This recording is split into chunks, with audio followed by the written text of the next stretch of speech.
Y bueno, a continuación ya, para dar paso al seminario, quisiera presentar a los expositores del día de hoy, ¿cierto? Que son Felipe García, él es psicólogo y doctorado de la Universidad de Concepción, Chile, magíster, escritor e investigador, además fundador y director general del Centro de Estudios Sistémicos CESIST Chile, académico también del Departamento de Psiquiatría y Salud Mental de la Facultad de Medicina de la Universidad de Concepción. Por otro lado está Rodrigo Mardones, que es psicólogo clínico, especialista en terapia breve sistémica, posttitulado en psicoterapia estratégica breve. También tiene un magíster en docencia en educación superior, académico en la Universidad Santo Tomás y de la Universidad de las Américas de Concepción. Coautor del libro Historias de Cambio en Enfoque Sistémico en Acción, doctorando en Psicología de la Universidad de Florida, Argentina, y actualmente cursa magíster en Filosofía Política y Ética en la Universidad Adolfo Ibáñez de Santiago de Chile. Ya, así que no les quiero quitar más tiempo para que ya iniciemos este seminario. Le doy el paso a Felipe y a Rodrigo para que inicien la exposición.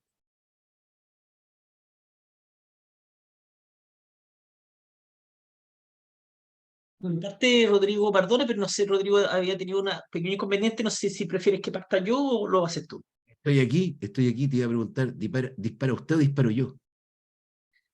En ¿Me principio escucha? partías tú, pero insisto, si tiene Yo- alguna dificultad, parto yo. No, no, yo comienzo, porque Dale. lo que hemos conversado, ¿cierto? Un poquito de una contextualización más o menos al respecto, ¿cierto? De la terapia hoy día, ¿cierto? Y esas cosas. Bueno, tengo un PowerPoint esquemático, ¿no? No se trata de hacer como, de pasar materia, ¿no? Sino más bien un tema de conversación. Y luego tú ibas a presentar, ¿cierto? Un trabajo más de aplicación, ¿cierto? De información desde terapia narrativa, que, ¿cierto? Hoy día probablemente es de quienes han demostrado mayor efectividad, ¿no? En el trabajo con depresión. Entonces voy a proyectar una lámina que en el fondo es como para ordenar y nada más, ¿cierto? No tienen otra pretensión. Así que eso. Bueno, mi parte de la presentación, ¿cierto? Yo la llamé así muy libremente, depresión, ¿cierto? Y, a ver, ahí está, la patologización de la tristeza, ¿ya? Porque tenemos que hablar, ¿cierto?, sobre esta experiencia, que si bien, ¿cierto?, presenta un elemento distintivo, ¿no?, dentro de lo que es la problemática de salud mental y que efectivamente además viene con un correlato orgánico, ¿cierto?, observable, ¿no?, conmensurable al respecto, ¿cierto?, de evaluar bajo referentes de salud estándar, ¿cierto? Lo que parece ser, observamos más bien, tiene que ver, ¿cierto?, con una experiencia de tristeza profunda, ¿ya? Cuando digo profunda es metafórico, ¿no? Porque hablar en términos de profundidad y superficialidad es una elección, pero sí una tristeza intensa, que, ¿cierto? Obviamente sabemos está en el campo de las emociones y eso siempre va a venir, ¿cierto?, con un correlato orgánico en tanto emoción. Sin embargo, ¿cierto?, está dentro del contexto de una manera en que Occidente ha venido observando al ser humano, ¿cierto? Y cuando digo eso, podríamos interpretarlo desde una antropología, si quisiéramos así señalarlo, no, pero bajo una mirada al ser humano que identificamos como el sujeto cartesiano, ¿ya? Para quienes no están muy familiarizados con el concepto de cartesiano, tiene que ver, ¿cierto?, con Descartes. Recuerden ustedes la gran frase, ¿no?, que se le cita permanentemente como pienso, luego existo. Por lo tanto, un Descartes, ¿cierto?, que lleva a una concepción del ser humano en donde el criterio, ¿cierto?, eh, el criterio, ¿no?, que de alguna forma define, ¿no?, es el verificador de nuestra existencia, consiste en el pensamiento.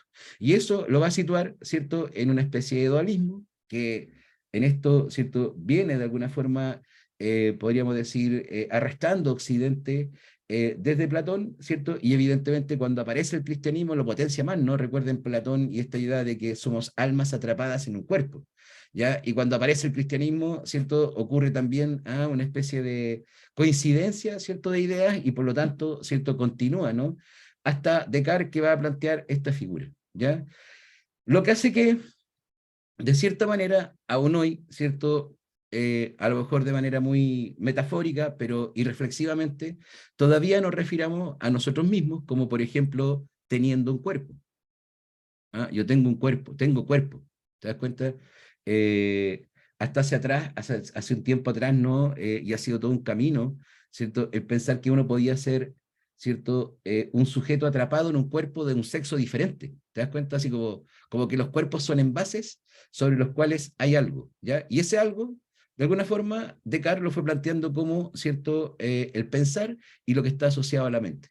Y esto pone una manera de comprender el ser humano un poco compleja, porque, claro, por un lado está el cuerpo, te das cuenta que el cuerpo lo compone la materia y por lo tanto está atado a todas las reglas que versan sobre la materia, ¿cierto? Es decir, nosotros no somos cualquier cuerpo, sino un cuerpo pegado a la tierra, no tenemos alas, no estamos sometidos a la gravedad, ¿ok? Pero es el cuerpo que también, ¿cierto?, participa y se relaciona en lo público, ¿ya? Para eso recuerden ustedes la situación que probablemente todos hemos vivido en algún momento, que alguien entra a una sala de reunión y están casi todas las sillas ocupadas, entonces se corre para el lado, ¿cierto?, para que se siente la persona. Entonces los cuerpos se relacionan, no se influencian de alguna forma. Y eso está, ¿cierto?, en el espacio público. Y desde esa perspectiva son los cuerpos los que establecen relación, ¿ya?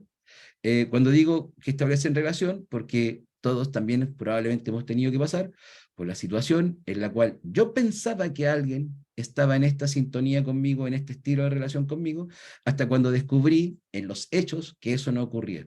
Entonces, claro, el cuerpo es lo que está, ¿cierto?, ahí, y nuestras disciplinas hasta el día de hoy se han referido, ¿cierto?, a lo que tiene que ver con el mundo de los objetos, y eso incluye el cuerpo, con la metáfora de lo exterior. ¿Ok? No sé si me hago explicar hasta aquí. Porque por otro lado, ¿cierto?, viaja este otro concepto que tiene que ver con la mente, ¿ya? Y una mente que no hemos logrado, ¿cierto?, hasta la fecha señalar muy bien, bueno, en qué consiste, ¿no? Sabemos que se enferma la mente, pero no sabemos qué es. Y por lo tanto, ¿cierto?, desde lo que es el sujeto cartesiano, esta mente no es materia. ¿Te das cuenta? No tiene que ver con el cuerpo, habita dentro del cuerpo. Hay un autor que usa una metáfora que es muy interesante, que es como el fantasma que maneja la máquina. O sea, si la máquina fuera el cuerpo, hay un fantasma que la maneja, ¿no? La mente. Entonces la mente no es material y por lo tanto no está atada, ¿cierto?, a las leyes de lo material. La mente es privada, porque en concreto, ¿cierto?, yo veo ahí a la Javiera Valverde, ¿cierto?, veo conectado ahí, ¿cierto?, al Ignacio, ¿cierto?, veo conectado ahí a la Dayana, a la Karen, pero no sé qué están pensando. Y viceversa, ¿no? O sea, ustedes están siguiendo esto, pero al mismo tiempo mi cabeza está pensando en que tengo que atender a mi mamá, ¿cierto? Y una serie de cosas más. Entonces, no sabemos qué pasa en la mente del otro. Es privada. ¿Te das cuenta? Es privada. Y por lo tanto, el espacio, ¿cierto?, que le queda a la mente, bajo la mirada del sujeto cartesiano, es la soledad. O sea, yo puedo suprimir, ¿cierto?, información, yo puedo suprimir estados mentales, yo puedo suprimir ideas, yo puedo suprimir lo que pienso al respecto de ciertas situaciones que se viven, no sé, en el espacio público donde están los cuerpos, ¿te das cuenta? Y por eso a eso se le llamó interior. Y nos referimos a la mente como lo interior. Pero resulta que esta mirada del sujeto cartesiano presenta problemas de tipo lógico serio. Porque si la mente no es material, ¿por qué tiene que estar dentro de un cuerpo? ¿Cómo la mente puede tener contenido si no es material?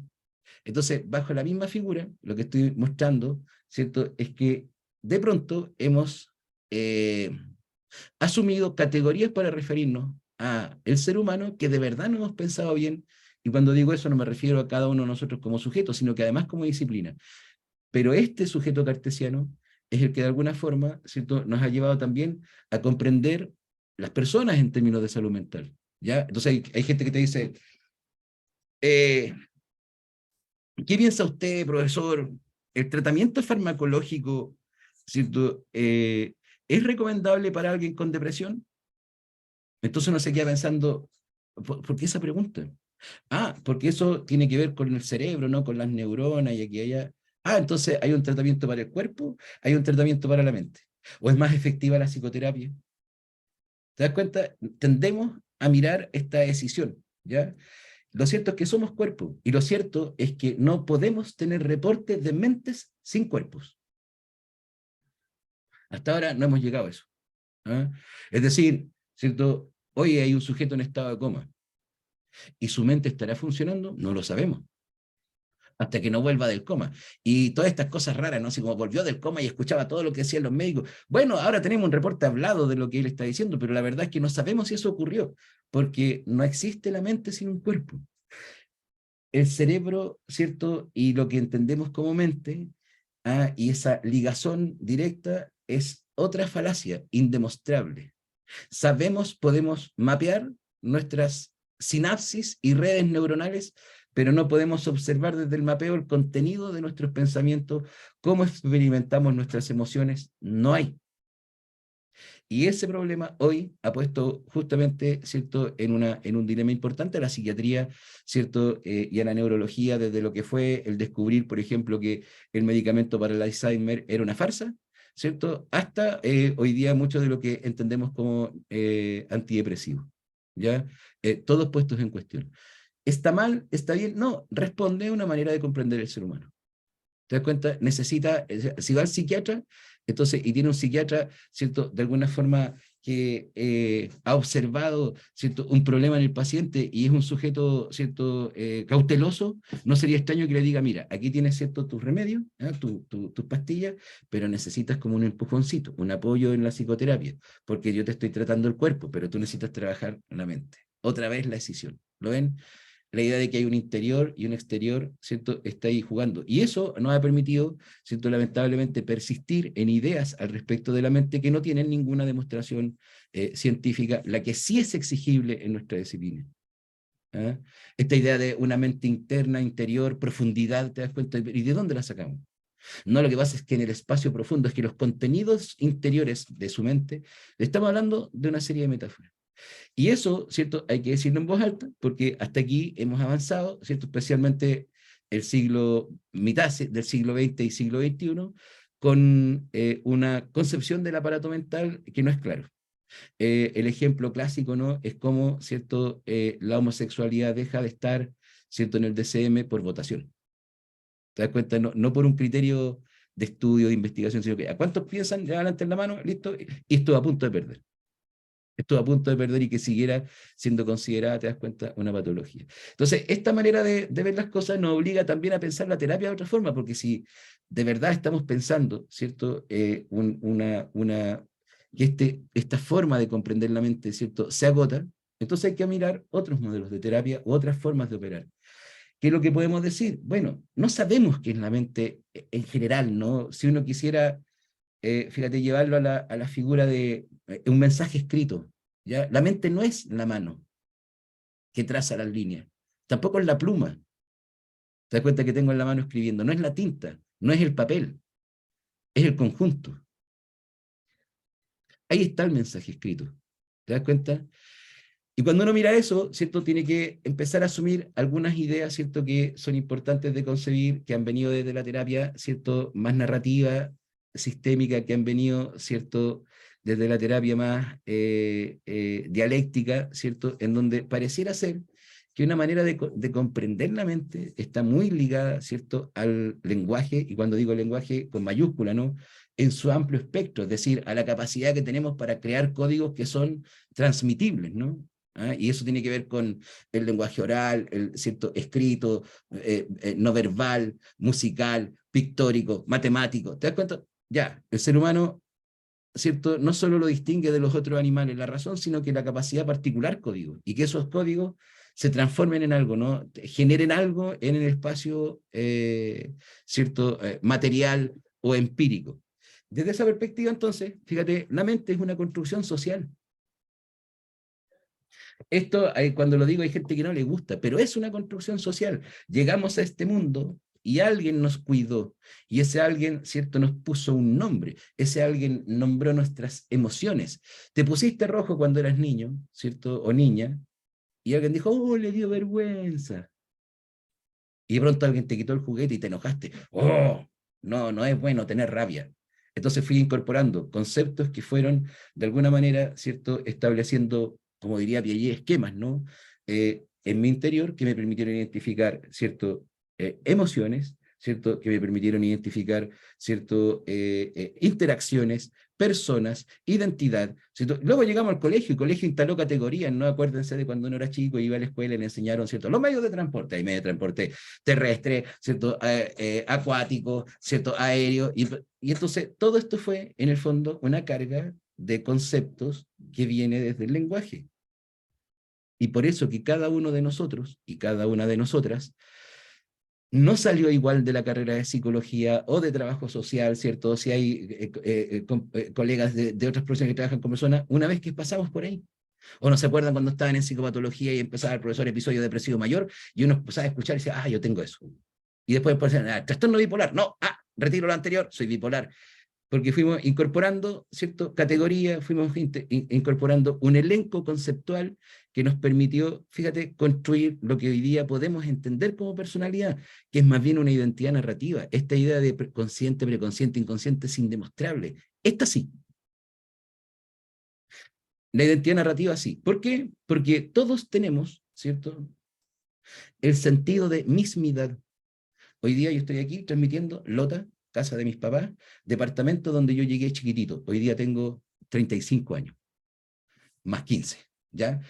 O sea, a mis 50 años, si ustedes me preguntan, ¿cierto? Este es el departamento, esta era mi habitación de chiquitito, y yo sé que yo soy el mismo, ¿te das cuenta? Porque puedo articular un relato. Y ustedes me pueden preguntar, Rodrigo, ¿y a qué jugaba? Y te voy a decir, mira, en ese lugar yo jugaba esto. Y cuando me iba a la escuela, ¿te das cuenta? Y un día me caí, y tengo aquí relatos que están aquí, y que me dan este sentido de mismidad. Ahora, ¿por qué es interesante esto? Porque, ¿cierto? Podemos empezar a integrar ahora, ¿cierto? Que si la mente es una construcción social que se experimenta como individual y que la personalidad es nuestra identidad narrativa, sí estamos asociados, sí dependemos, ¿te das cuenta?, del medio. Y esto es algo que de pronto hay ciertos colegas, ¿no?, que les duele, ¿no? Pero sí la salud mental tiene que ver con política, no con partidos políticos probablemente, ¿no? Pero sí tiene que ver con política, sí tiene que ver con el espacio público. Nuestra manera de ser, mentalmente hablando latinoamericano, es muy diferente, te das cuenta, a lo que ocurre en Europa, Estados Unidos y en este momento probablemente en Ucrania, Rusia, te das cuenta. Y por eso que nosotros tenemos que hacer adaptaciones muchas veces o crear algunas cosas porque no estamos hablando de las mismas mentes. ¿Ah? Y entonces permitirte ver la mente como una construcción social que se experimenta como individual, entonces también te permite en el trabajo clínico ser un poco más, ¿cierto?, eficiente, en tanto puedes abrirte a otras variables. No es lo mismo, decíamos el otro día en un live con Felipe, vivir en una zona de sacrificio, ¿no?, donde está lleno de industrias y contaminado, te das cuenta que estar viviendo en un barrio de ricos, ¿no? Con todos los privilegios que eso significa. Evidentemente que no va a ser lo mismo. Te das cuenta, no es lo mismo el sujeto que va todos los días a trabajar con la sensación de que lo estafan con el sueldo. No es lo mismo el sujeto, ¿cierto?, que para poder alimentarse y vivir está sobreendeudado. No es lo mismo. Ahí no hay una mente que de pronto entró en un estado extraño y que se enfermó como si fuera un órgano, ¿cierto? Y me dio un cáncer al hígado o lo que sea. Esa es la relación con los demás. Esa es la interacción en el espacio social. Entonces, desde esa perspectiva, ¿cierto? Si entendemos la terapia hoy, desde lo que han sido los nuevos modelos de terapia, se van a alejar del lenguaje biomédico en el trabajo con el paciente, porque tampoco podemos decir que, ¿cierto?, nosotros despachamos, ¿no?, el psicodiagnóstico, eso es renunciar a la profesión. Pero para hablar con nuestros pacientes no nos metemos en el modelo biomédico, porque lo que nos interesa es acompasarnos en la conversación, empezar a entrar en su mundo interno, entender cómo entiende el mundo, entender cómo entiende sus emociones, entender qué es lo que dejó de disfrutar, entender por qué de pronto oscila en el ánimo. Y cuáles son las variables ambientales, familiares, relacionales, directas, y también más sociales que explican eso. Eso, a ver, esto es tan de perogrullo, ¿no?, que es como que de pronto, que me ha pasado, ¿cierto?, tristemente, ¿no?, personas que vienen a la consulta y están pasando por un momento de pareja complejo, en donde hubo cierta violencia, te das cuenta, en donde el lenguaje del amor se pierde, y vienen a pedirte ayuda porque andan mal anímicamente, cuando lo que está problemado no es el ánimo es la consecuencia. ¿Te das cuenta? De una situación compleja que se está viviendo ahí. ¿ah? Alguien que viene porque fue desvinculado de su trabajo y ahora tiene una serie de interrogantes al respecto de cómo va, ¿cierto?, a alimentar su familia. Evidentemente que va a presentar, ¿cierto?, una alteración en lo que entendemos como salud mental. Por lo tanto, ¿cierto?, estos modelos y lo que vamos a ver hoy día, ¿cierto?, de los estudios que nos va a hablar Felipe, ¿cierto? Desde la terapia narrativa se abren, ¿cierto?, a estos contextos familiar y social, ¿cierto? Pero eso implica terapeutas conectados con el mundo. Porque terapeutas que no se informan al respecto de lo que está ocurriendo, que no le dan una pasadita, en el caso en Chile, que estamos construyendo, ¿cierto?, intentando construir una nueva constitución, que no han ido a mirar de qué se está tratando ese trabajo. Te das cuenta, colegas que no entienden, ¿cierto?, las situaciones de pobreza, el problema con los migrantes. O sea, es un sujeto que está pensando que la mente es un órgano. Te das cuenta que yo abro en el box y opero con él como si fuera un hígado o un riñón. Y claro, ese sujeto se entiende que tiene que tener cara de póker porque puede contaminar. Te das cuenta, la muestra, ¿ah? El área de trabajo. Nosotros pensamos que, ¿cierto?, la relación es importante. Eso significó un cambio en cómo entendemos los elementos relativos a los factores comunes. La relación terapéutica no es para provocar cambio. La relación terapéutica es parte del proceso de terapia, es per se. Es porque estás ante alguien, ¿cierto?, con quien te encuentras, porque la terapia antes que todo es un encuentro entre dos personas que además se juntan para conversar. Te das cuenta, en donde la aceptación, en donde, ¿cierto?, la compasión, en donde, ¿cierto?, la empatía son fundamentales. Y si no, no puede haber terapia, ¿ya? Entonces, por lo tanto, somos modelos terapéuticos basados en la relación y hay que saber construir una relación. Y este es un problema que de pronto nos toca a los terapeutas, ¿no? ¿Cómo vivimos nuestras relaciones? De pronto uno podría identificar estilos vinculares en la manera en que se vive la terapia. Este es un terapeuta evitativo, este es un terapeuta ansioso. Hay una cosa loca desde ahí, ¿no? Entonces, eso hace que, fíjate, el terapeuta sí de pronto tenga que visitar la terapia. No es el hepatólogo, si no tiene un problema en el hígado, no tiene que ir a hacerse exámenes. Pero nosotros, que de alguna forma somos también el instrumento, ¿cierto?, que se está exponiendo en el trabajo clínico, debemos preocuparnos también por nuestra salud mental, por nuestro bienestar, porque un terapeuta depresivo no va a ver a un paciente que está en esa situación. ¿Te das cuenta? No lo puede ayudar. ¿Ah? Antes de que, Daniela, de ahí te voy a dar la palabra, ¿ya? Que levanto la manito. Entonces, ¿qué quiero que observemos? Para dejarle la palabra a Felipe. En esa perspectiva, la terapia, antes que nada, es un acto performático.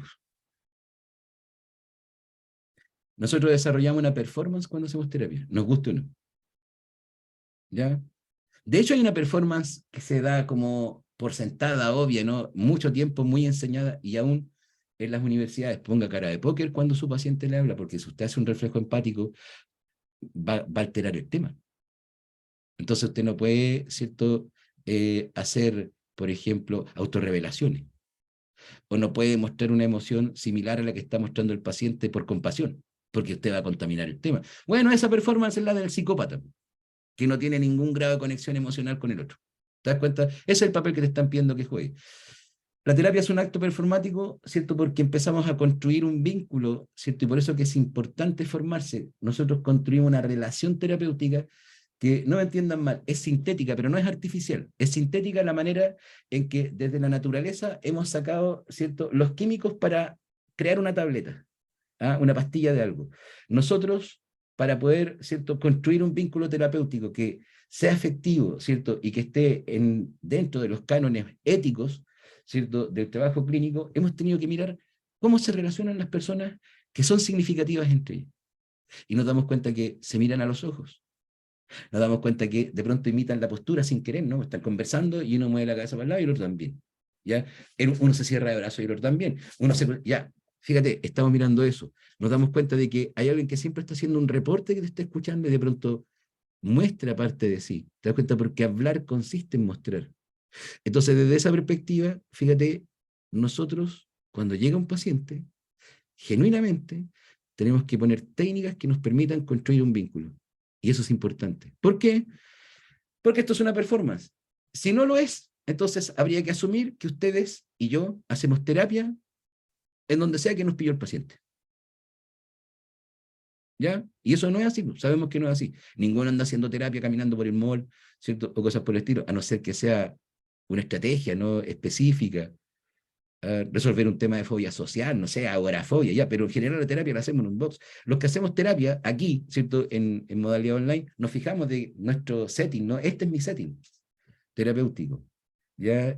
Tratamos de estar en un lugar, ¿cierto? Discreto, que se vean libritos los que les gusta poner libros, ¿no? Que se vean flores los que les gustan flores. En fin, aquí, en este cuadradito, ¿ya?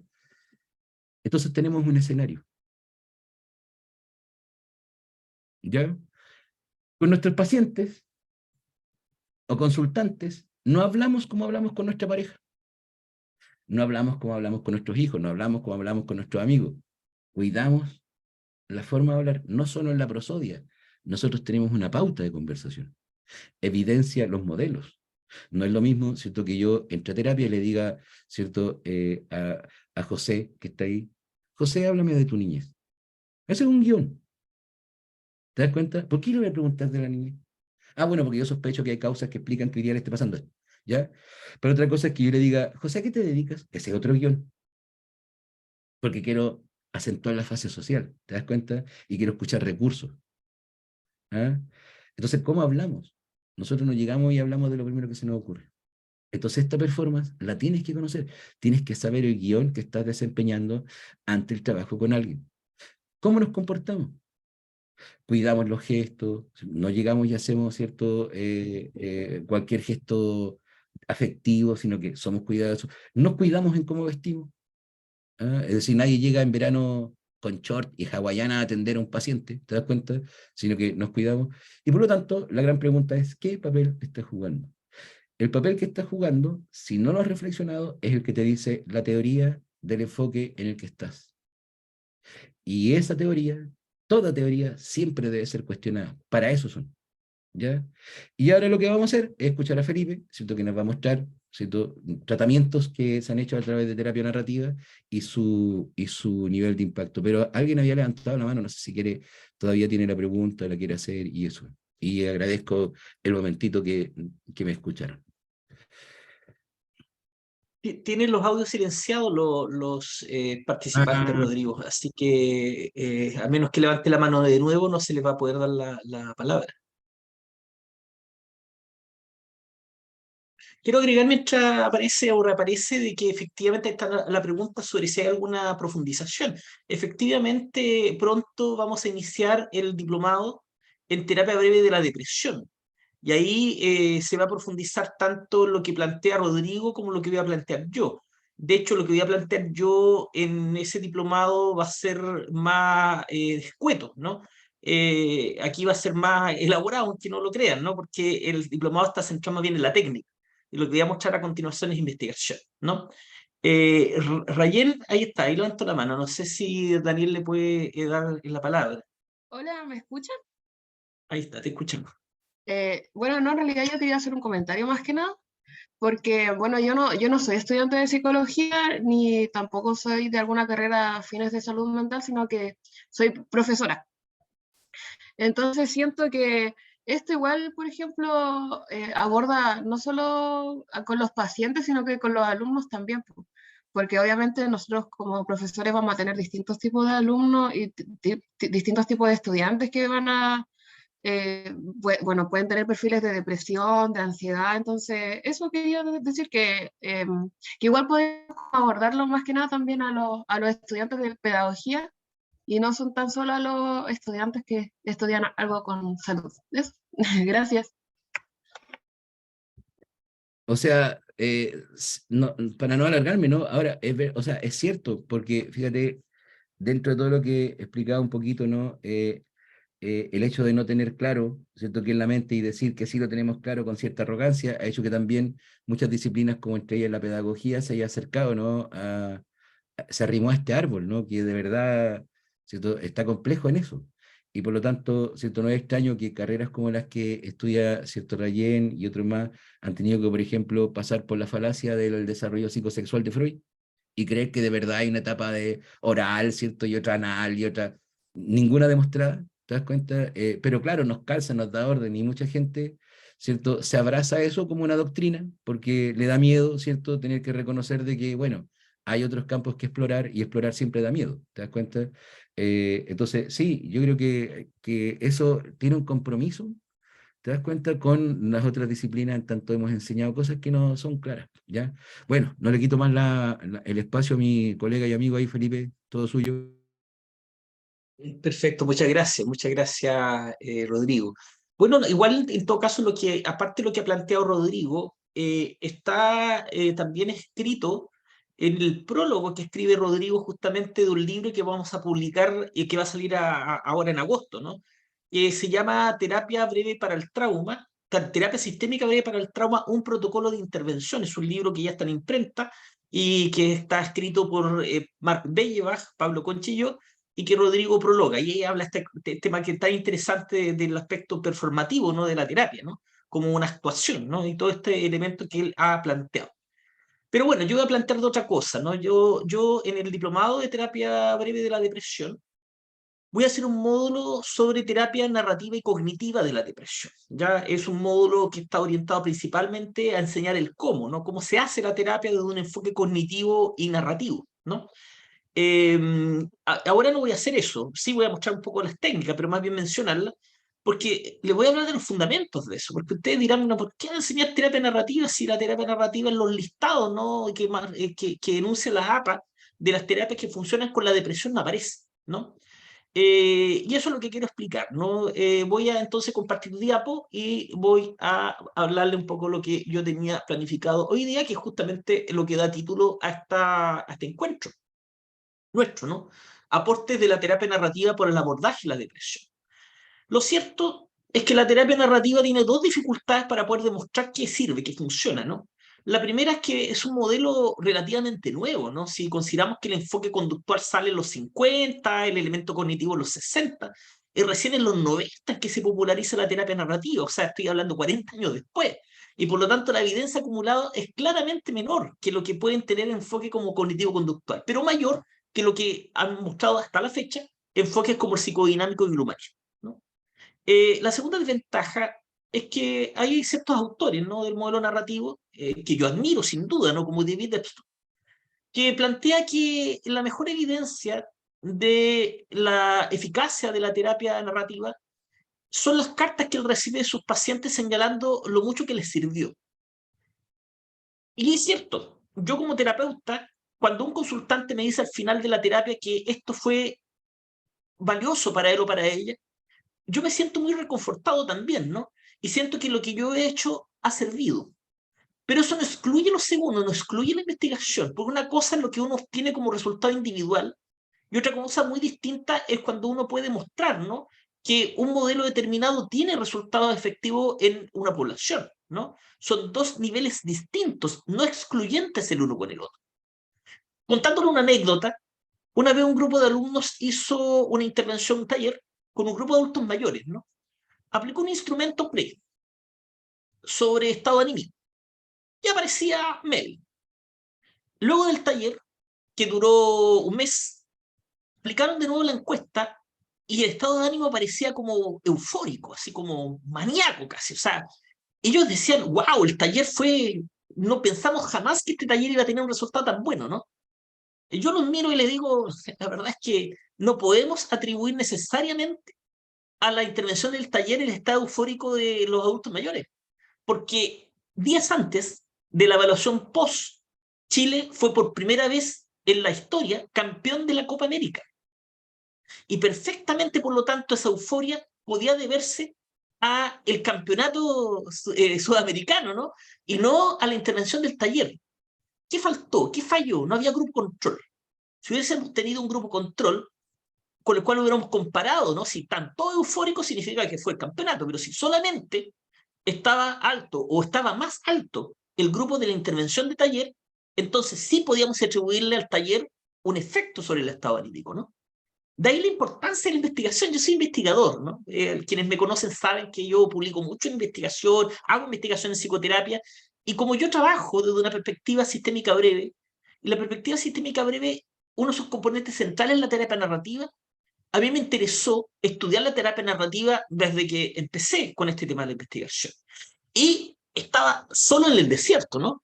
Amigos míos que eran narrativos decían, no, no pongáis número a esto, ¿sí? La experiencia humana no es tan cuantificable.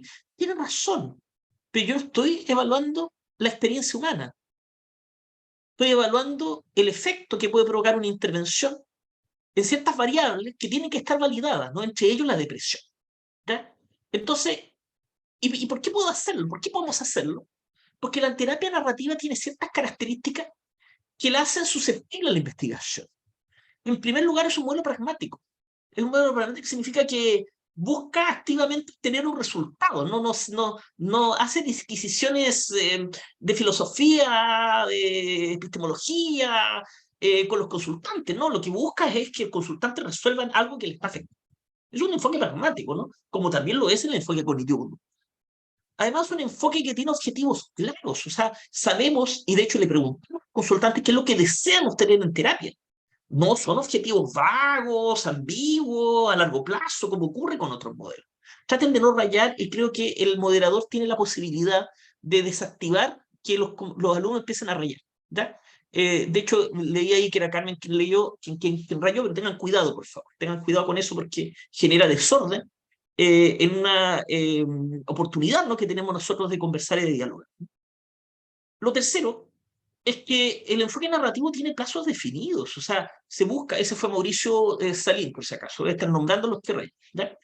Tiene plazos definidos, busca obtener un resultado en un tiempo determinado, no es eterna, no es una terapia que dure toda la vida.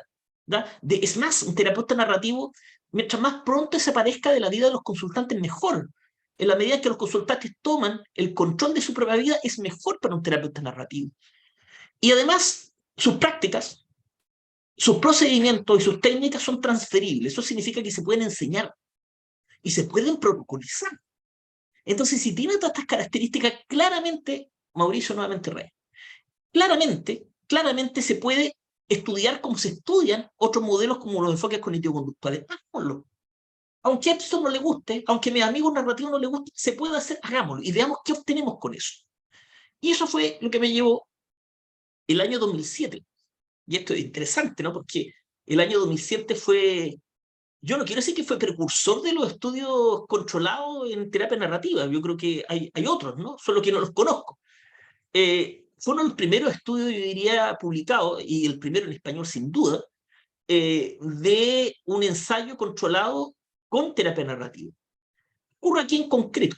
Ya, en concreto, y como yo trabajaba en el modelo y quería ver si funcionaba más allá de lo que yo veía paciente a paciente, entonces quise probarlo en un ensayo controlado. ¿Qué significa un ensayo controlado? Que tengo un grupo control de contraste para ver si mi intervención tiene un resultado. Y quise trabajar con mujeres que estaban recién diagnosticadas con cáncer de mama. ¿Por qué esta mujer? Porque primero me interesaba mucho la intervención, ojalá lo más pronto posible, no esperar que tengan síntomas, ¿no? Y por lo tanto tener un enfoque también preventivo, ¿no? Y en ese sentido, como el diagnóstico de cáncer de mama, debido obviamente a las políticas de salud que existen en Chile, se hace tempranamente, entonces podíamos intervenir antes que esto se agravara, ¿no? Y hicimos este estudio. Fue un estudio cuasi experimental. ¿Qué significa eso? Que el grupo experimental y el grupo control no eran aleatorios, sino que fue así. Juanita, ¿puedes el jueves participar de este taller? Sí. Grupo experimental. No. Grupo control. Eso es cuasi experimental, ¿no? Cuando es experimental es cuando tú tienes una moneda, te toca a ti este grupo, te toca a ti este otro grupo, ¿no? Tiene sus déficits, pero bueno, ya hablaremos de eso quizás en otro momento, ¿no? Esta es la publicación que hicimos el año 2011. Este estudio se terminó el año 2009. ¿Ya? Para el protocolo de intervención, que elaboramos de 4 sesiones, a todo esto fue 4 sesiones, porque nosotros los invitamos en cuanto recibían el diagnóstico, ¿no? Pero la quimioterapia es muy pronto, porque es una enfermedad con la que hay políticas públicas importantes y serias al respecto. Entonces, en un mes, muchas estaban con quimioterapia. Entonces teníamos que iniciar y terminar la intervención antes de que entraran a la quimioterapia, y por lo tanto no podía durar más de un mes. Entonces tuve que elaborar un protocolo de 4 sesiones nada más. Y aparecen acá dos estudios que me inspiraron, ¿no? Este de Peterson, ¿no? Del año 2007, si no me equivoco, y el estudio más anterior de John Stay Baker, donde hablaba de la escritura emocional como técnica, ¿no? Esta cosa de ir escribiendo lo que yo voy sintiendo, y con efecto importantísimo, tanto en salud física como salud mental. Y lo que inspiró la construcción de un protocolo, y este es el protocolo, así lo construimos, ¿no? Estos son los elementos que están ahí incluidos, ¿no? Donde se observa, por ejemplo, un collage, donde se entregó un certificado, donde se conversó sobre las redes de apoyo, ahí aparece, ¿no? Finalmente, al final, la optimización le entregamos un certificado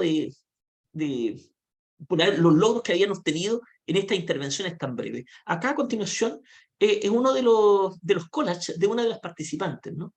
Y en este collage cuenta su historia desde el diagnóstico hasta el momento que está en el taller con nosotros, en tercera sesión. Y claro, la primera dice, cuando me diagnosticaron la enfermedad, aparece ahí y alguien representando al médico, ¿no? Luego dice, me puse melancólica y pensativa, ¿qué pasará conmigo?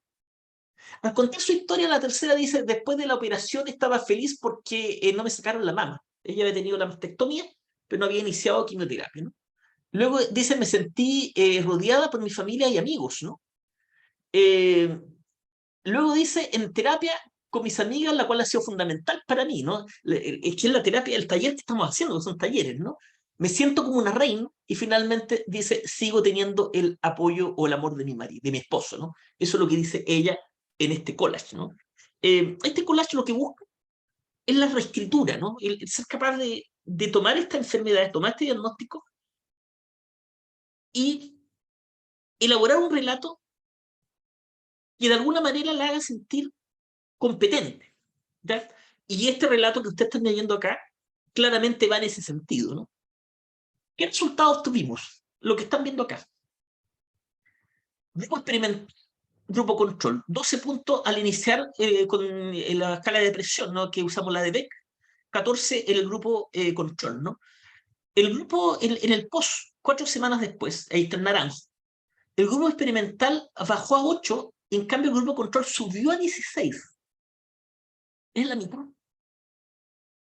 O sea, la intervención tuvo un efecto significativo sobre los niveles de depresión. Una intervención claramente narrativa.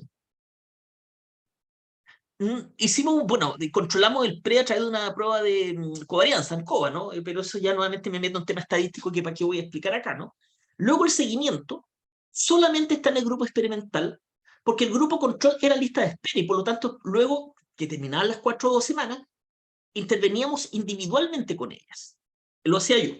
Y por lo tanto, ya no podía evaluar y comparar, porque ya habían recibido intervención. Y si ustedes se fijan en el seguimiento en gris, han seguido bajando. Seguimiento fue 3 meses después.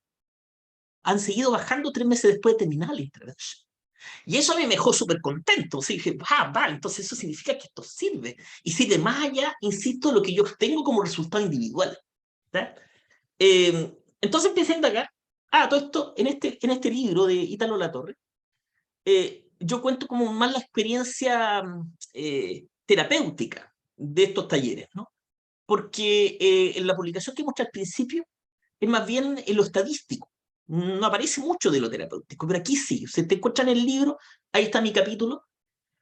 Tengo la separata, pero yo no sé si puedo juntar el capítulo acá en el chat del nuestro, ¿no? Vamos a verlo cuando terminemos, a ver si lo puedo juntar, ¿no? Pero tengo el capítulo para que yo pueda, para que usted, que lo quiera, lo pueda leer, ¿no? Tiempo después, me encontré con un estudio de Miguel González y de Tiago Ferreira y de López, ¿no? Allá en Portugal. Estoy hablando ahora del año 2013, creo, donde probaban la terapia narrativa con personas con síntomas depresivos, comparándolo con un grupo con terapia cognitivo-conductual, además de un grupo control. O sea, tenían 3 brazos: cognitivo-conductual, terapia narrativa y lista. Interesante, ¿no? Porque la terapia cognitiva siempre se plantea como el golden standard, ¿no? El estándar de oro, como que nosotros somos los que sabemos y los demás nos tienen que competir, ¿no?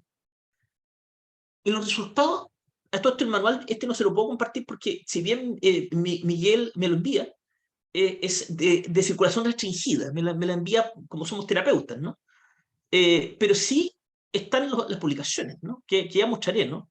El protocolo que le mostré anteriormente tiene un proceso de 3 fases. La primera fase es la de construcción, ¿no? Un poco de las historias de vida de las personas que tienen síntomas depresivos. La reconstrucción, ¿no? De estas historias y también de la identidad. Y la consolidación, que es como estos cambios que se van a generar en la manera de ver sus vidas a partir de sus relatos se mantienen en el tiempo. Esas son las 3 fases. Ocupan técnicas, bueno, aquí aparecen las técnicas principales, la externalización, separar a la persona del problema, conversaciones de reautoría que permiten la reconstrucción narrativa, la reactivación de redes de apoyo social, que yo también la usé en el otro, en mi protocolo inicial, ¿no?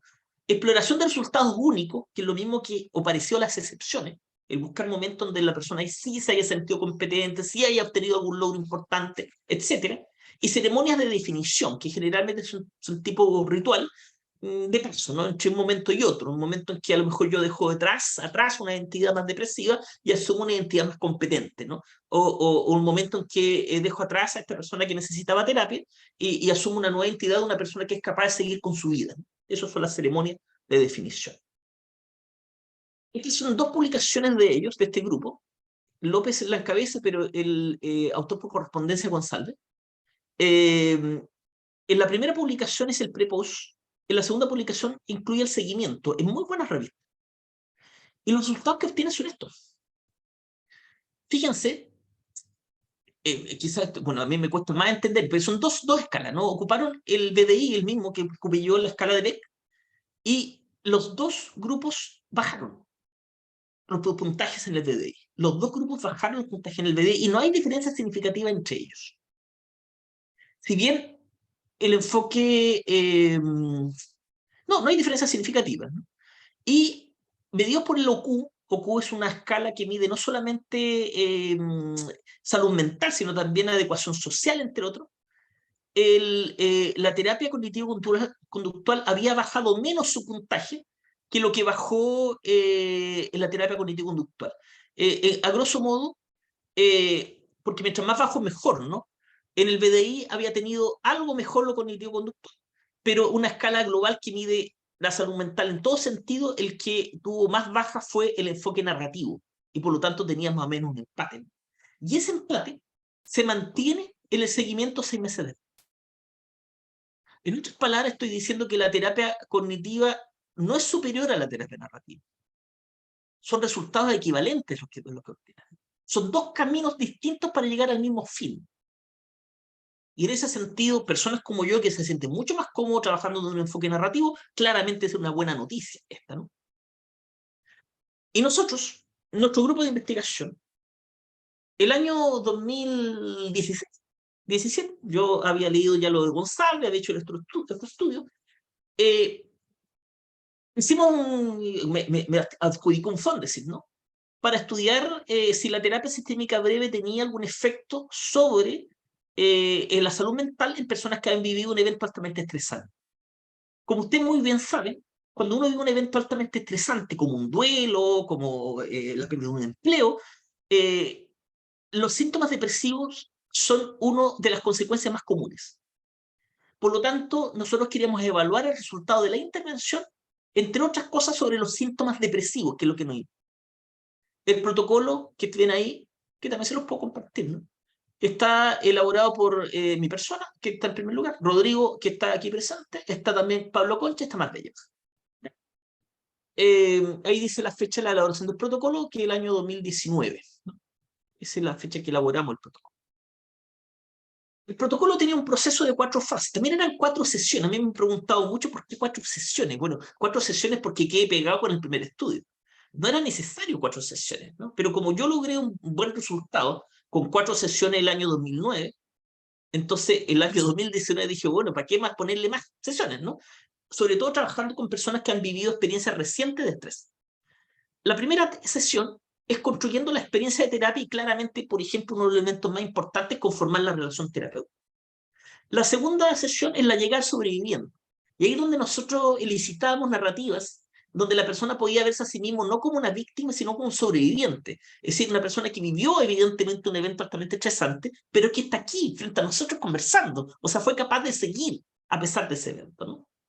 La tercera es el nacimiento de un héroe, la tercera sesión, en donde ya la persona empieza a verse a sí mismo como más competente, haciendo un cambio en su identidad narrativa, que es lo que nos hablaba Rodrigo anteriormente. Y la última sesión le llamamos el héroe para siempre, ¿no? Que es, obviamente, es como la consolidación que hablaba González, es la mantención de estos cambios, ¿no? Y seguir adelante, ¿no? Con su vida, ¿no? Debo señalar que el protocolo fue construido entre todos, pero los nombres de sesión fueron bautizados por Rodrigo Mardona. Rodrigo le puso estos nombres a cada sesión. Algunas de las técnicas narrativas que ocupamos en este protocolo, porque es un protocolo sistémico breve, pero que tenía técnica narrativa, el árbol de la vida, la carta desde el futuro, donde las personas tenían que visualizarse en un futuro sin el problema y de alguna manera escribirle una carta al yo del presente contando cómo están, ¿no? Y qué hacen. La carta autoconsultante, que es una técnica de la última sesión, donde dan consejos a otras personas que estén viviendo lo mismo a partir de su propia experiencia. La narrativa sobreviviente también es estas conversaciones de reautoría, ¿no? Donde las personas reconstruyen su historia ahora como sobreviviente. Y también rituales de paso, en este caso en concreto, el ritual de la última sesión, que se le entrega cuando se finaliza el proceso. ¿Ya? Y en este caso lo que se le entrega es el árbol de la vida que ellos han dibujado en un marco de fotos. Y se le entrega. Ese es el ritual de paso con el cual nosotros finalizamos el proceso. ¿Y qué resultados tuvimos? Bueno, primero la publicación. Publicamos en terapia psicológica, esto salió el año pasado, a fines, terapia sistémica breve en persona expuesta a un evento altamente estresante reciente, un ensayo controlado aleatorizado, ¿no? Con Chabello, García y Aravena. Y estamos construyendo, lo de abajo es un error, ¿no? Porque puse allí de psicología positiva, ¿no? Me equivoqué en el segundo porque estamos terminando el artículo con el estudio completo, porque en este estudio es de 4 brazos, comparamos 4 modelos, 3 modelos más lista de espera. Terapia sistémica breve, mindfulness breve, terapia cognitivo-conductual positiva versus lista de espera. ¿Y qué observamos acá? En azul, pre, todos parten igual. En naranjo, post, cuando terminamos la intervención y todos bajan, pero claramente los grupos de intervención bajan más que lo que baja la lista de espera. Y en el seguimiento siguen bajando. Si observamos solamente lista de espera versus sistémico breve, nos damos cuenta que el dibujo es similar al estudio del año 2009.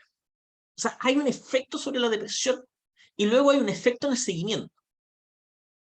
Ahora, al comparar los 3 modelos, la impresión es que en general no hay mucha diferencia. El mindfulness que peor le va, ¿no? Pero le va bien. Y el que mejor le va es el cognitivo-conductual, pero no hay diferencia significativa con terapia sistémica breve. Pero un análisis, aquí están los puntajes, ¿no?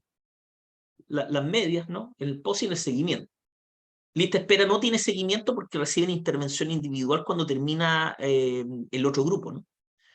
Pero si calculamos la diferencia entre el pre y post bruta, observamos que el grupo que baja más puntaje, o la media que más baja, ¿no? Es el sistémico breve. ¿Por qué? Porque parte más alto. Por eso, porque fíjense, lo cognitivo-conductual no parte tan alto. Claro, baja más, pero esa baja es mayor que esa baja. Interesante, ¿no? Y lo otro que observamos, bueno, esto es lo mismo, ¿no? Es lo mismo como observamos la disminución. Esta es la lista de espera, ¿no? El azul, una reducción leve, y cómo los otros grupos de intervención, sobre todo sistémico breve y cognitivo-conductual, bajan mucho. Nuevamente observamos que no hay diferencia entre el cognitivo-conductual y la terapia narrativa, ¿no? Bueno, lo último que quería decirles es que las técnicas que nosotros ocupamos son integrales perfectamente con la terapia cognitiva. Son integrables, o sea, no es una u otra. Podemos perfectamente trabajar desde una óptica narrativa e incluir técnicas narrativas, como lo vamos a explicar en el diplomado. Como les decía, vamos a explicar cómo hacemos esto, cómo hacemos la terapia. Eso es lo que quería decir. Ahí están las redes sociales mías personales. Si alguien me quiere seguir y preguntar algo por mi red personal, puede hacerlo con Felipe García Martínez. Y está la de la institución nuestra, que es CECID Chile, ¿no? Que también nos pueden seguir para enterarse un poco de las actividades que nosotros tenemos. Ahí también, obviamente, divulgamos esta misma actividad y otras que tenemos con ADIPA. Hago cursos con ADIPA, ¿no? Eso. creo que estamos bien en los tiempos, nosotros somos súper puntualitos, ¿no? Como ya nos conoce Daniel, son las 9:01, así que me pasé un minuto, me siento pésimo, me siento horrible, ya no soy yo. Soy muy puntual. Eso es. Muchas gracias, Felipe Rodrigo. Ahora pueden levantar la manito en caso de que tengan alguna duda. Ahí ya veo a Nayaret con la manita levantada, así que vamos a dar la palabra. Buenas tardes. Bueno, quería hacer una pregunta. ¿Qué diferencia existe en la terapia narrativa con la terapia clínica?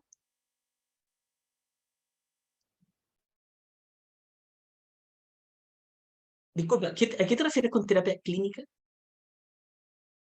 O sea, me refiero como a lo clínico, como lo que realizan los psicólogos cuando orientan a otro joven que está en depresión. Yo creo que está más asociado a lo cognitivo-conductual, como cuando son psicólogos clínicos. No, yo creo que hay un error. ¿No? El psicólogo clínico es un psicólogo que hace clínica, o sea, un clínico que viene de la psicología, pero hay psicólogos clínicos humanistas, cognitivo-conductuales, sistémicos, de todo, ¿no? No es exclusivo el enfoque cognitivo-conductual. Todos somos clínicos, todos somos psicólogos clínicos. Yo soy psicólogo, hago clínica, soy psicólogo clínico. Entonces, creo que hay un error conceptual. La diferencia es entre la terapia cognitiva y la terapia narrativa, donde hay elementos en común, ¿sí? Claro, porque la técnica de reestructuración cognitiva también de alguna manera busca que las personas cambien la visión que tienen de sí mismos, ¿no? Y por lo tanto también hay un cambio narrativa, ¿no? Entonces, y el trabajo con los pensamientos en terapia cognitiva implica, ¿no?, la necesidad de tomar y objetivar ese pensamiento para poder, de alguna manera, analizarlo y transformarlo, ¿no? Y eso es muy similar a lo que se hace con la práctica de externalización en terapia narrativa, ¿no? Pero ambos modelos, si bien son integrales, vienen de mundos teóricos y epistemológicos distintos. Uno el enfoque sistémico cibernético y otro más bien la psicología más positivista, ¿no? Esta cosa de la medición y la cuantificación. Eso. Ah, ya, profesor, muchas gracias. Excelente clase. Felicitaciones a los dos, a los tres. Gracias, Nadia. Ya, vamos a seguir con Mónica Villegas.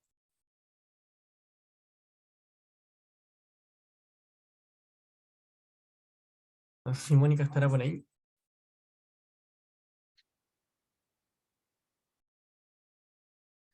Mientras Mónica responde, voy a responder una del chat que dice que si la terapia narrativa tiene efectos también en niños. Y la verdad es que debiese tenerlos, pero no conozco estudios controlados. Pero sí hay mucha evidencia más bien de tipo cualitativo que muestra efectos, ¿no?, de la terapia narrativa en el trabajo con niños. Una de las gracias que tiene la terapia narrativa es que es un modelo que se adecua fácilmente al mundo de los niños, ¿no? Al mundo del juego, del dibujo, de los símbolos, ¿no? De sus intereses en videojuegos, cómics, etcétera, ¿no? Y hay un libro muy bonito al respecto que yo recomiendo, que es Terapia Narrativa para Niños, de Epstein, Lebowitz y Freeman. ¿Ya? Eso mientras Mónica ahí abre su micrófono. Hola. Ya. Hola, ¿cómo están? ¿Me escucha? Sí. Ya, qué bueno. ¿Sabe que le quería preguntar por lo que usted comentaba de la terapia narrativa breve, que se hace en 4 sesiones o 4 espacios o momentos cuando pasa un evento traumático? Así lo entendí. 4 sesiones, sí. Sí, me pasa un poco que, ¿qué pasa cuando ya hay, por ejemplo, no sé, en una persona como una depresión por haber vivido una infancia traumática y luego de esa infancia traumática pasa un evento cuando adulto estresante, como que, ¿cómo funciona ahí esta terapia tan breve? Me cuesta como entenderlo desde ahí porque yo trabajo en servicio Mejor Niñez con niños muy dañados. Y por lo mismo pienso, ¿cómo funcionará esto en 4 sesiones? Eso le quería preguntar. Sí, yo quiero explicar que aquí ocupamos 4 sesiones por las razones que les dije, porque yo venía con la idea de las 4 sesiones del estudio con mujeres con cáncer, que tuve que hacerlo breve justamente porque tenían que entrar a quimioterapia. Pero luego yo reflexioné y dije, bueno, sí, obtuvimos buenos resultados, ¿no? Pero yo creo que si le damos un par de sesiones más, a lo mejor podemos profundizar esos resultados. Y el actual proyecto Fóndese que estoy dirigiendo hoy día, los protocolos que estamos construyendo son de 6 sesiones, no de 4 sesiones. Pero más allá de eso, más allá del número de sesiones, en general, la terapia narrativa posee o presenta formas de intervención que son bastante, como dije anteriormente, pragmáticas para trabajar justamente con personas que han vivido experiencias de vulneración en la infancia. Y de hecho yo escribí un capítulo de libro que se llama Terapia breve del abuso sexual, o terapia breve con adulto abusado en la infancia, eso, ¿no? Que lo pueden encontrar en mi ResearchGate. Mi ResearchGate es una página, a ver si la puedo copiar, donde están todas mis investigaciones y los capítulos que he escrito, ¿no? Y en esa página tú puedes encontrar ese capítulo y ahí coloco más o menos cuáles son las propuestas que existen de terapia, sobre todo narrativa, con adultos que han vivido experiencias traumáticas en la infancia, ¿no? Entonces voy aquí a ver si puedo copiar el link para que ustedes entren a mi ResearchGate y ahí descargan todos los capítulos de libro y todo lo que pillen ahí que les interese, ¿no? Pero no me gustaría que te quedaras con las 4 sesiones, porque eso es un estudio, los estudios tienen que tener sesiones limitadas. En la vida real uno no se pone esa restricción. Ahí está mi ResearchGate. Bueno, ahí lo puse. Muchas gracias. ¿Listo? Súper buena. Gracias, chao.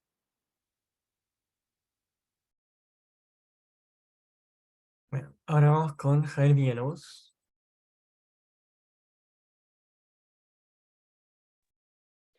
Hola, muy buenas noches, ¿me escuchan? Sí, escucha. Ok, bueno, la pregunta que yo quería hacer es si esta terapia eh, sirve para todo tipo de caso o algunos en específico o quizás va a depender de la gravedad del problema. Le voy a dar la palabra a Rodrigo para descansar mi voz, porque Rodrigo también tiene respuesta a eso. Lo que pasa es que a ver, la respuesta tiene como 2 niveles, ¿no? Porque cuando uno piensa, ¿cierto? La pregunta, como la estás formulando, que está bien, no es como, no hemos formado, claro, tiene una base biomédica, porque en el fondo es como pensar en prescripciones, ¿no? Así como, ¿sirve esto para esto? Es como, ¿el ibuprofeno sirve para la torcedura de pie o el diclofenaco? ¿Cuál de los dos? ¿Te das cuenta? Entonces, ya, las distinciones, ¿cierto? Tienen que ver más bien con cómo los modelos terapéuticos, ¿cierto? Pueden acomodarse, ¿no? O el terapeuta se acomoda a modelos que le quedan mejor, ¿no? Que coinciden con su manera de ver las cosas. ¿Cierto? Esa es la idea de tener distintos modelos, ¿no? Felipe lo dice en la investigación, ¿cierto? Al respecto de la cognitiva conductual y la terapia narrativa, como, ¿cierto? Con resultados similares y por lo tanto una alternativa. Sin embargo, ¿cierto? Ya si uno lo lleva a esa línea, ¿cierto? Probablemente sí. Ahora sí va a estar más comprometida la terapia narrativa, pero todo proceso de terapia, te das cuenta, en casos que presentan, ¿cierto? Un compromiso de salud neurológica más complejo, ¿no? Pero ahí están todas las terapias, porque si tú lo quieres plantear, todas las terapias de alguna forma son narrativas. El punto es sobre qué narran, no sobre qué invitan a hablar. Entonces, en ese sentido, tiene el nivel de efectividad, ¿cierto? Y de aplicación, como todos los procesos terapéuticos o enfoques que tenemos hoy día. Así que esa es mi respuesta. Ok, muchas gracias.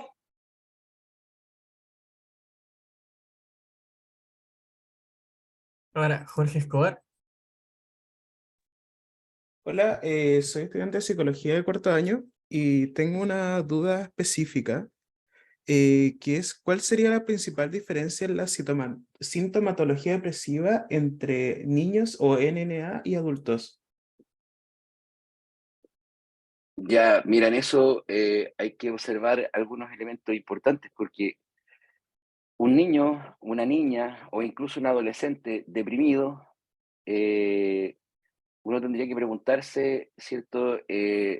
¿Por qué son las etapas de la vida, ¿cierto? En el ciclo vital más sanas, ¿no? Cuando hablo de salud orgánica. Es una tragedia, por ejemplo, un niño diabético, ¿te das cuenta? O un niño que por alguna razón, ¿cierto? Presenta una patología de ese tipo.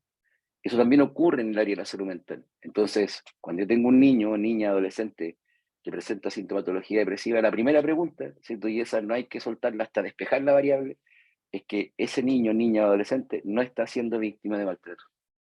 ¿Te das cuenta? Porque lo que tú puedes plantear como depresión, también se puede ver como indefensión aprendida.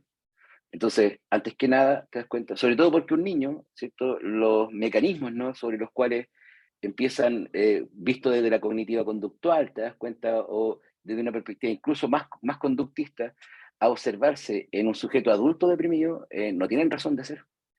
No tenemos un aparato mental o neurológico, cognitivo, maduro, ¿cierto? Entonces, ahí lo primero que hay que hacer es despejar la variable. Tu primera sospecha debiera ser que aquí hay maltrato o alguna vulneración. Eso. Muchas gracias. Vamos con Cristina Caicedo. Buenas noches, ¿sí me escuchan? Yo quería hacer dos preguntas. Bueno, una vinculada que le hicieron anteriormente, saber si existe algún, no sé, quizá contexto o trastorno específico donde se haya visto que la terapia narrativa es limitada y si es que existen o ustedes conocen de estudios comparativos en cuanto a la eficacia con las terapias de tercera generación y el enfoque narrativo. Y ahí le paso la pelota al Felipe. Sí, yo voy a contestar, ¿no? Primero, perdone no contestar al tiro, pero voy a contestar algunas preguntas que están en el chat, que lo hacen muy rápido, ¿no? Preguntan si cómo se aplica el cuento, cómo si se aplica o no los cómics. Bueno, eso es justamente lo que se va a ver en el diplomado de terapia breve de la depresión, ¿no? Las técnicas, el cómo, ahí tenemos el espacio para hacerlo. Ahora, de hecho, nos quedan como 3 minutos para terminar esta exposición, ¿no? Y lo segundo, hay algunos que preguntan por supervisión. Y yo no hago supervisión, pero les cuento la primicia que con Rodrigo estamos en este minuto construyendo un postítulo de terapia sistémica breve que CESIS Chile va a dictar el próximo año, y ese va a tener, distinto un diplomado, y va a tener horas de supervisión, pero el postítulo, dentro del postítulo, ¿no? Eso seguramente en el congreso que está organizando CESIS Chile, donde ADIPA es patrocinador, vamos ahí a lanzar ya ese postítulo, ¿no? Y ahora respondiendo directamente, debo señalar nuevamente de que la terapia narrativa es una terapia relativamente nueva y por lo tanto no tiene tanta investigación. Entonces, claro, tú planteas la comparación con terapia de tercera generación, pero yo al menos no conozco estudios que hagan esa comparación, pero sí hay un análisis muy interesante sobre cómo las terapias de tercera generación ocupan conceptos extraídos desde la terapia narrativa o de la terapia estratégica, ¿no?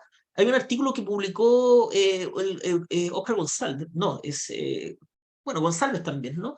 Donde muestra textual, ¿no? Como, por ejemplo, desde la terapia aceptación y compromiso hacen una afirmación, y textual lo había afirmado anteriormente algún terapeuta narrativo estratégico, ¿no? E incluso la difusión cognitiva, que es una técnica central de la terapia aceptación y compromiso, es prácticamente lo mismo que la práctica de la externalización de la terapia narrativa, ¿no? Entonces, claro, él lo plantea como una especie de apropiación sin reconocimiento de fuente, eso es lo que señala el autor, ¿no? Pero más allá de eso, yo creo que es lo que justamente hace que los modelos de tercera generación con la terapia sistémica breve sean tan integrables, ¿no? Como lo plantea Mark Bellbach también en un libro, un capítulo del libro que escribió, ¿no? Eso es lo que te puedo comentar. ¿Ya? Muchas gracias, me queda bastante claro y me parece interesante esto que mencionas de la adopción que ha tenido las terapias de tercera generación, porque entiendo que la narrativa sería un poco más antigua a pesar de ser nueva. Eso, gracias. En honor al tiempo, vamos a ver la última consulta, que sería de José Ignacio.